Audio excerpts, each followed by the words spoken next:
আজকে একটি হস্তরেখা নিয়ে আলোচনা করব, আর এই আলোচনা হবে বিবাহ প্রসঙ্গিত। বর্তমান দিনে দাম্পত্য সমস্যা বেড়েই চলেছে। স্বামী স্ত্রীর বনিবনার অভাবের কারণে ডিভোর্স পর্যন্ত হচ্ছে।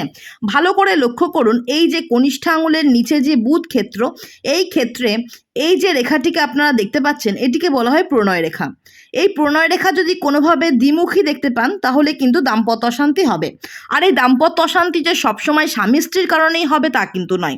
যদি দেখেন যে শুক্রস্থান থেকে কোনো রেখা সরাসরি গিয়ে আপনার প্রণয় রেখাকে ছেদ করেছে, তাহলে বুঝে যাবেন যে আপনার পরিবারে লুকিয়ে থাকা কোনো গুপ্তশত্রুতার কারণে বা খুব নিকট কোনো আত্মীয় পরিজনের কারণে বা তাদের হস্তক্ষেপের কারণে আপনার দাম্পত্যে কিন্তু অশান্তি তৈরি হবে এবং সেই দাম্পত্য কিন্তু ডিভোর্স পর্যন্ত পৌঁছাবে। সুতরাং সেই মানুষটিকে আপনারা আইডেন্টিফাই করুন, তার থেকে দূরত্ব বজায় রাখুন, নিজের দাম্পত্যকে বাঁচানোর চেষ্টা করুন। ভালো থাকবেন। ধন্যবাদ।